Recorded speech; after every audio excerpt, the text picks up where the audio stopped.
அனைவருக்கும் காலை வணக்கம். இத்துடன் முன்னாள் தமிழக முதல்வர் திரு மு கருணாநிதி அவர்களுடைய கையொப்பம் இணைத்துள்ளேன், பார்த்து தெரிந்து கொள்ளுங்கள். அவருடைய இயற்பெயர் தட்சிணாமூர்த்தி. பின்னாளில் அவர் அரசியலில் ஈடுபட்டதற்கு பின்பு தன்னுடைய பெயரை கருணாநிதி என்று பெயர் மாற்றிக்கொண்டார். 69களில் அண்ணா மறைவுக்கு பின் முதல்வராக வந்தவர்.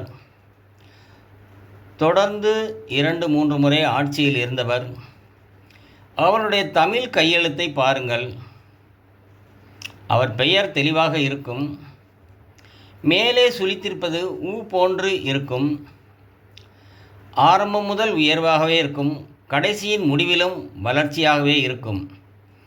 ஆகையால் கையெழுத்து என்பது தெளிவாகவும் உயர்வாகவும் ஒழுக்கமாகவும் அழகாகவும் இருந்தால் அவர்களுடைய தலையெழுத்து தெளிவாக இருக்கும்.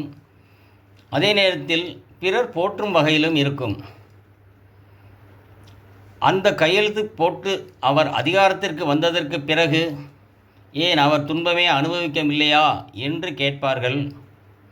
நியாயமான கேள்விதான்.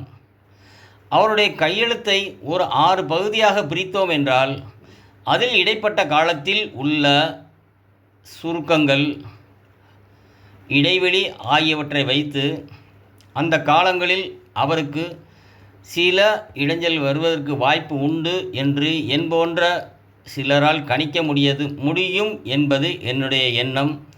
இதுபோன்ற பயனுள்ள தகவல்களை தெரிந்து கொள்வதற்கு என்னுடைய சேனலை சப்ஸ்கிரைப் செய்து கொள்ளுங்கள். நன்றி.